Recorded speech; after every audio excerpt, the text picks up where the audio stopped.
주셨는데요. 마지막 발표로 넘어가도록 하겠습니다. 이 세션의 마지막 발표는 시니크네시 베이엔 진마 선생님이십니다. 선생님의 발표 주제는 아시아와 태평양 지역의 생태계와 공동체의 복원력 강화 그리고 무형문화유산의 역할이라는 제목입니다. 진마 선생님은 특히 동티모르 지역을 중심으로 사례를 소개해 주시도록 하겠습니다. 시니크네시 베이엔 진마 선생님은 그동안 환경보호, 생태계관리, 그리고 식량안보, 재난위험관리, 기후변화 적응 및 완화 등에 대한 전문가로서 UN 개발계획에서 에티오피아의 기후탄력적 녹색성장실 책임자이자 아시아 태평양 지역의 회복력 구축 프로그램에 대한 수석 전문 자문관을 역임하고 계셨습니다. 오늘 특히 이 동티모르 사례를 통해서 이 무형문화유산이 공동체와 생태계의 복원력을 증진시키는데 어떤 역할을 할 수 있는지에 대한 발표를 듣도록 하겠습니다. 박수로 발표를 청해 듣겠습니다. 발표 시간은 역시 15분이십니다.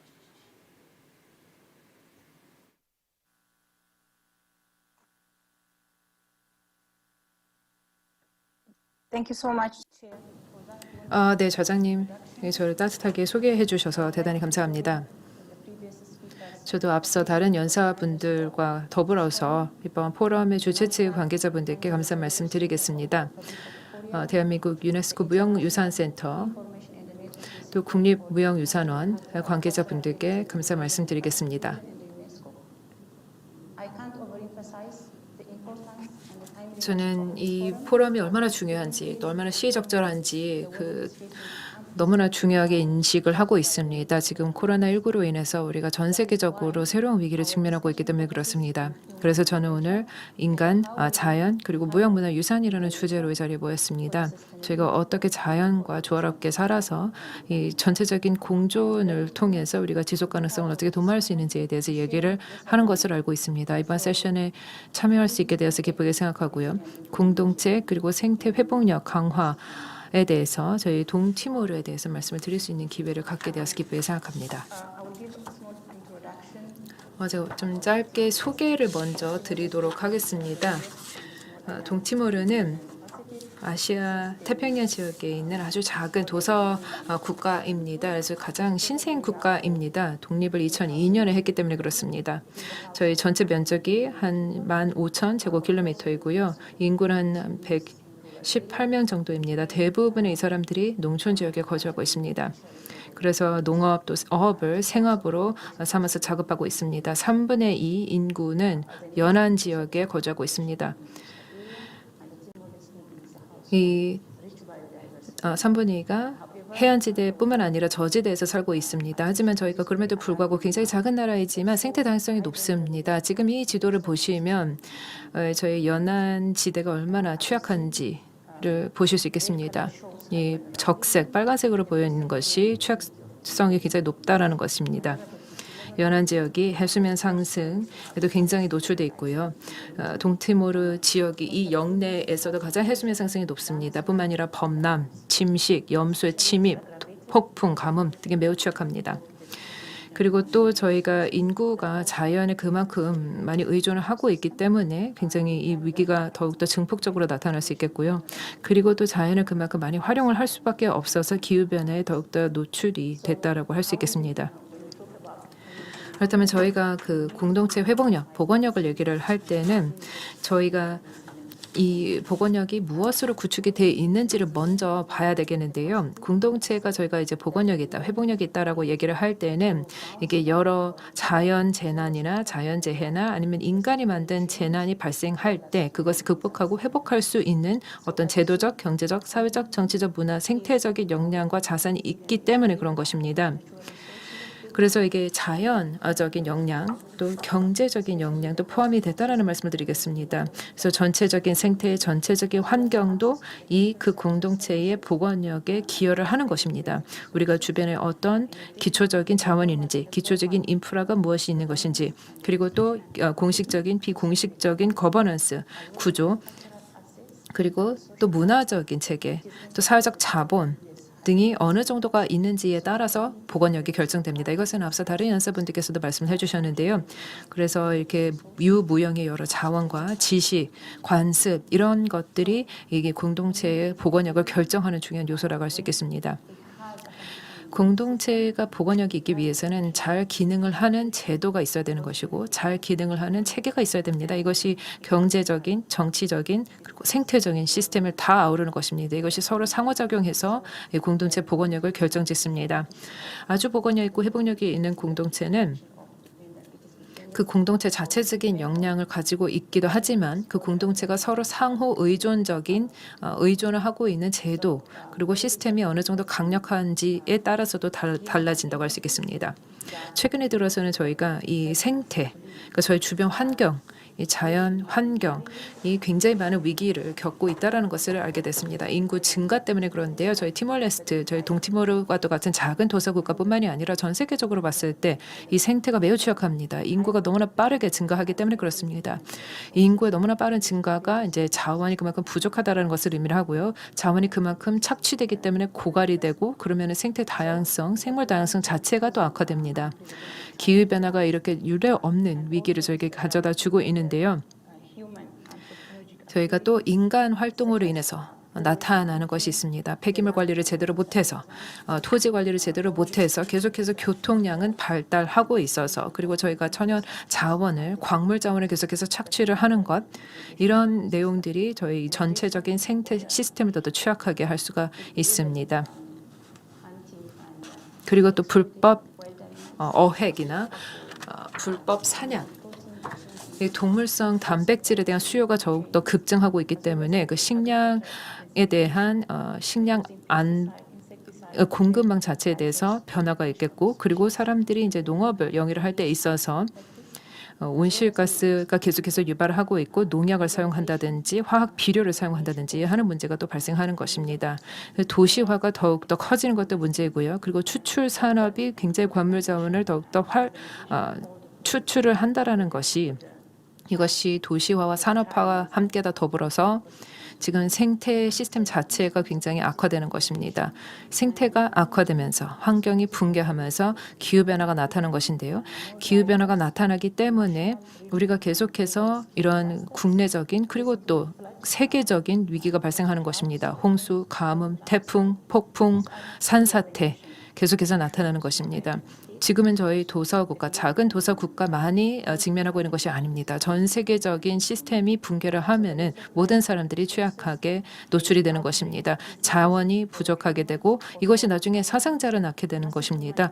동물, 작물, 식물이 부족하는 것이고 사람들의 인구 증가, 인구 이주가 나타나면서 이것이 생산성이 떨어지게 될 것을 의미합니다. 저희 토지, 대양, 바다, 생태계 생산성이 상실되는 것이고요.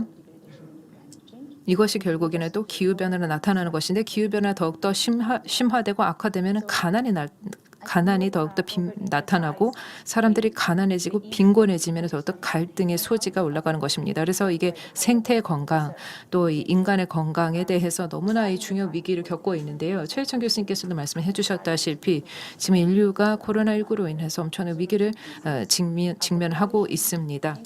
이것은 하나의 그 동물을 매개로 발생한 감염병인데요. 인구 수가 증가하면서 저희가 동물과 더욱더 가까워지고 동물과의 상호작용이 높아지면서 이 바이러스가 숙주를 넘어다니는 것이고 우리가 점점 더 서식지를 파괴하고 생태계를 파괴하면서 우리의 위험 자체가 수준이 올라가는 것입니다.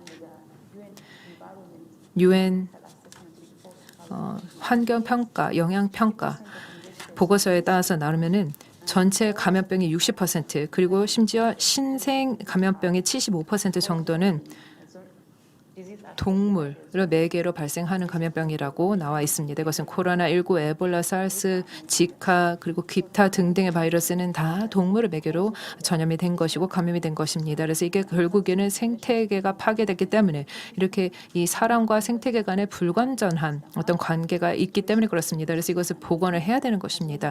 우리의 땅과 우리의 토지와 생태계를 복원을 해야 되는 것이고 이 코로나19의 영향을 더욱더 경감시키기 위해서 우리가 공동 행동을 취해야 되는 것입니다. 지속 가능한 소비를 해야 되고 지속 가능한 이용을 해야 되는 것입니다. 그리고 착취를 근절해야 되는 것입니다. 지금 제가 공동체 보건력에 대해서 말씀을 드렸고요. 그리고 환경 붕괴나 기후 변화로 드러난 결과와 그것이 무엇을 원인으로 가지고 있는지에 대해서 말씀을 드렸습니다. 그렇다면 우리가 여기에서부터 어떻게 보건력을 구축할 수 있을까요? 동티모르에 대해서 구체적으로 말씀을 드리겠습니다. 특히 4가지 축에 기초해서 말씀을 드리고 싶습니다. 첫 번째는 공동체 역량 부여와 참여입니다. 앞서서 다른 연사분들께서 여러 번 얘기를 해주셨는데요. 이 토착민들의 어떤 전통적인 지식과 전통적인 관습이 매우 중요합니다. 이런 것을 사용을 할 수가 있는 것입니다. 그 신념과 관습과 언어와 이 문화 자체가 그 공동체의 보건력을 구축하는 데 도움을 줄 수 있다는 것입니다. 그리고 또 우리가 자연 기반한 활동을 어떻게 할 수 있는 것, 그리고 정책적인, 제도적인 변화를 꿈꾸는 것입니다. 그리고 이해 당사자들과의 조정과 협력을 어떻게 강화시킬 수 있나, 특히 이제 민간 영역에 계신 분들과 어떻게 더 조정할 수 있는지입니다. 지금 이미지를 보여드리고 있는데요. 첫 번째 이미지는 제가 굉장히 좋아하고 있습니다. 이 동티모르에는 굉장히 풍부한 문화 다양성이 있습니다. 물론 이것은 어느 나라로 가더라도 굉장히 풍부한 우리만의 고유의 문화가 있습니다. 이런 고유한 문화가 굉장히 많이 발달돼서 환경 그리고 생태 다양성을 보존하고 보호하는 데 있어서 많이 사용을 하고 있지만 저희 동티모르 같은 경우에는 타라반두라는 자연 보전 관습이 있습니다. 이것이 하나의 사회 관습 규범입니다. 이게 저희 그 동티모르에서는 현지 토착 법으로서 작용을 하고 있습니다. 사람과 자연 간에 이렇게 상호작용을 해야 된다라는 규정이 나와 있는데요. 그리고 우리가 그 환경을 대할 때 이렇게 대해야 된다라는 것이 나와 있습니다. 이게 관습법 중에서 저희가 토지 보유, 토지 이용, 자원 이용, 그리고 자원의 지속적인 사용을 또 관리하는 것 또한 포함이 되어 있습니다. 지금 사진을 보시면은 어린 아이들이 이제 노인분들께서 이 타라반두 의식을 진행하는 것을 보고 있는 사진을 보고 계십니다. 타라반두가 원래 예전에는 이게 되게 후진적인 관습이다라는 그런 인식이 있었습니다. 하지만 최근에 있어서 UNDP를 비롯한 여러 국제기구가 이런 전통 관습은 더욱더 향상시켜야 되고 전승을 해야 된다라는 그런 의식이 생겨서 우리가 최대한 많이 추진을 하고 있고 이것을 계속해서 전승시키려고 하는데 노력을 하고 있습니다. 특히 다음 세대에 걸쳐서 이것이 전수될 수 있도록 많은 노력을 하고 있는 것입니다. 그래서 주변 환경, 주변 자원을 지속가능하게 관리를 하고 우리가 공존할 수 있도록 하는 것입니다. 두 번째는 공동체가 주도하는 환경 관리 체계입니다. 아까 말씀드렸다시피 공동체별로 관습이 다르게 형성되어 있고 신념도 굉장히 다르게 나타나 있습니다. 전통도 다 다릅니다. 이건 이제 저희 동티모르의 전통입니다. 우리가 어떻게 해서 환경을 보존하는지 예를 들어서 저희가 해안선 보호하는 데 있어서 침식을 어떻게 제어를 하는지라는 그런 전통 지식이 있습니다. 이 연안선, 해안선을 두고 우리가 어떻게 관리를 하고 있는지에 대해서 이런 관습이 있고 이게 아주 오랜 시간 동안에 계속 형성되어 있는 것이고요. 이게 자연의 어떤 복원, 자연의 재생을 하고 그리고 구역에 따라서 우리가 폐쇄를 해야 될 구역을 선별적으로 폐쇄를 하고 하는 그런 방식이 여기에 포함되어 있습니다. 그래서 공동체 기반된 이 관리 계획 같은 경우가 결국에는 그 생태의 지속 가능한 관리를 가능하게 하는 것이고요. 이것을 통해서 우리의 또 이 고유한 이 공동체의 지식 문화를 보존할 수 있는 데 있어서 노력을 할 수 있습니다. 그 지식을 계속해서 보호를 하고 보존을 해서 그들의 역량이 나중에 더 커지는 데도 기여를 하는 것입니다. 이것이 하나의 선순환을 만들어서 그들의 결국에는 전체적인 보건력이 향상되는 것입니다. 그래서 이런 공동체가 이미 하고 있는 활동을 지원하는 것이 매우 중요하다고 생각합니다. 그분들이 문제에 대응을 하는 데 있어서 그 자신들의 노력을 어떻게 발휘하는지에 우리가 더 지원하는 것입니다. 그래서 공동체가 주도하고 있는 여러 활동들을 기술적인 수단으로 지지를 하는 것이 굉장히 중요합니다. 예를 들어서 자연의 재생을 하는 데 있어서 이 해안선을 복원하는 데 있어서 이거를 여기에 기술을 활용을 하는 것이 있습니다. 여기에 지금 사진상으로 보시면은 망그로브 숲이 많이 없어진 것, 침식된 것에 대해서 이렇게 조기 경보 시스템을 도입을 해서 여기에 IT나 이런 기술을 도입해서 대응을 하는데 우리가 많이 지원을 하고 있는 것을 보실 수 있고요. 이런 마찬가지로 조기 경보 시스템을 도입을 해서 자연재해가 발생했을 때 여기 지역 주민분들에게 빨리 알려줘서 그분들이 최대한 빨리 대피를 한다든지 해서 그 자연재해의 임팩트를 낮출 수 있습니다. 그렇게 해서 이런 기술을 통해서 그분들에게 지원할 수 있는 것이고요. 또 다른 방법은 여기 주민분들의 다른 대안적인 생계를 지원을 하는 것입니다. 지금 굉장히 많은 산림 파괴가 이루어지고 있고 연안선이 파괴가 되고 있고 특히 망그로브 숲이 많이 사라지고 있는 것이 굉장히 큰 문제가 되고 있는데요. 그래서 저희 동티모르 주민들에게 있어서는 태양 에너지를 사용을 하는 방법이 많이 거론이 되고 있습니다. 그렇게 해서 어떤 대안적인 생계 수단이 될 수 있다고 생각하고 있습니다. 저희가 지금 해안선에 대해서 특히 이제 해양 자원을 굉장히 많이 사람들이 의존을 하고 있기 때문에 이런 대안적인 생계를 제공하는 것이 매우 중요하다고 생각합니다. 공동체가 굉장히 풍부한 문화 자원을 가지고 있습니다. 예를 들어서 수공예를 만든다든지 혹은 조각품이라든지 생태 관광을 더욱더 우리가 추진을 한다든지 해서 저희가 그 해양 자원에 대해서 너무나 의존도가 높은 그 상황을 조금 개선을 할 수 있고 보완을 할 수 있다고 생각합니다. 지금 제가 꼭 강조하고 싶은 것이 이것입니다. 정책 그리고 제도적인 역량 강화인데요. 앞서서 다른 여자분들께서도 말씀을 해주셨습니다. 우리가 이 무형문화유산을 보존하고 이것을 잘 전승시켜야 된다라고 말씀을 해주셨는데요. 이것은 정책과 그 거버넌스 시스템으로 잘 서포트해야 되겠습니다. 공동체의 복원력이 강해지기 위해서는 그 국가적인 어떤 제도, 그 틀이 그리고 또 여러 학계에서 얘기를 하는 것들이 이미 공동체가 하고 있는 것을 자연스럽게 서포트를 할 수 있다면 그것이 굉장히 극대화될 수 있습니다. 저희 동티모르의 연안 관리를 하는 데 있어서는 많은 이해 당사자들이 함께 서로 공유를 하고 내용을 많이 나눠야 됩니다. 이것이 근데 굉장히 복잡할 수 있습니다. 왜냐하면 저희 동티모르 연안선을 관리하는 데 있어서 굉장히 다양한 사람들이 있습니다. 수장 관리하는 담당자들도 있고 어민분들도 계시고 관광 쪽에 계시는 담당자분들과 추출 산업에서 일을 하시는 종사자분들과 이래서 굉장히 이해 당사자분들이 서로 다른 각기 생각을 가지고 있기 때문에 우리가 어떤 조화로운 정책이 뒷받침돼야 되는 것입니다. 그리고 좀 통합적인 접근법을 도입을 해서 우리가 더욱더 조화로운 자원 관리를 해야 되는 것입니다. 이 생태계가 아주 좋게 동티모르에 다 있고 저에게 식량을 주고 의약품을 주고 깨끗한 공기, 깨끗한 물을 이미 다 이 생태계 속에서 우리가 찾아볼 수가 있습니다. 하지만 지금 이 생태계가 이 사람이 만든 어떤 인간이 했던 행동 때문에 악화되고 파괴가 되고 있습니다. 그래서 저희가 이 거버넌스 시스템을 더욱더 보강을 해서 이 지속 가능한 자원의 사용을 가능하게 해야 되겠고요. 전체적인 연안 관리를 하는 데 있어서 이것을 안정적으로 할 수 있도록 지원을 해야 되는 데 있어서 이 정책과 제도가 매우 중요하다고 하겠습니다. 그래서 이 사람 주도가 아닌 생태계 기반된 이 자원 관리를 해야 되는 것이 중요하다고 하겠습니다. 또 다른 점을 말씀드리고 싶은 것이 역량 강화입니다. 역량 강화 같은 경우는 우선 연구에서부터 비롯돼야 되겠고 교육이 매우 중요하다고 생각합니다. 특히 어린 세대에게 기존의 문화적 관습이 무엇인지 무형문화유산이 어떤 것들이 있는지 특히 그 생태계 보존하는 데 있어서 우리가 어떤 것들이 이미 존재를 하는지에 대해서 교육이 제대로 이루어져야 되겠습니다. 또 민간 부문의 참여가 굉장히 중요하다고 생각합니다. 민간 영역이 굉장히 주요한 이해 당사자인데요. 저희가 이해 당사자 얘기를 할 때 민간 부문에 대해서는 얘기를 많이 안 하는 경우가 있습니다. 하지만 사실상 가장 주요한 사용자들이 민간 영역에 계신 분들이기 때문에 그분들도 함께 참여를 해야 되는 것이 중요합니다. 제가 다양한 방식으로 참여시키고 있습니다. 민간 부문에 계신 분들을 참여시키는 것이 이 환경 관리를 하는 것을 지속 가능한 환경 관리라는 개념을 주류화시키려고 노력하는 것입니다. 그래서 그분들이 추출 산업의 종사자다 할 때 그 추출을 최대한으로 줄일 수 있도록 하는 것이고요. 이것이 이제 자발적으로 그분들이 기여금을 내도록 한다든지 혹은 저희가 PES라고 하는 생태계 사용자들에게 요금을 징수하는 그런 제도가 있습니다.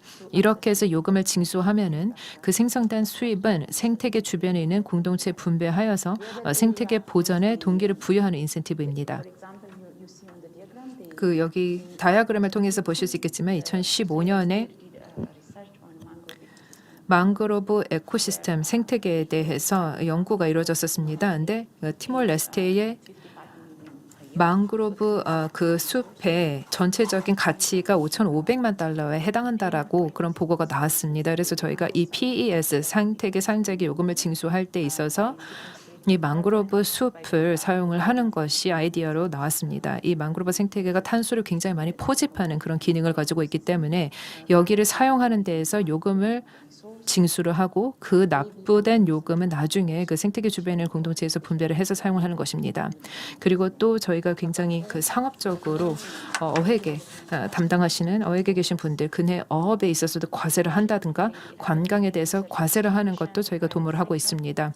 이해 당사자분들이 공동체를 지원을 하고 특히 토착민들의 지식과 관습과 문화를 최대한 지원을 해서 그분들이 자원을 지속 가능하게 사용을 하고 자신들의 복원력을 더욱더 키울 수 있도록 그래서 우리가 전체적으로 사람과 자연 간의 공존을 도모하는 데 있어서 그분들에게 지원을 해줄 것이 굉장히 중요합니다.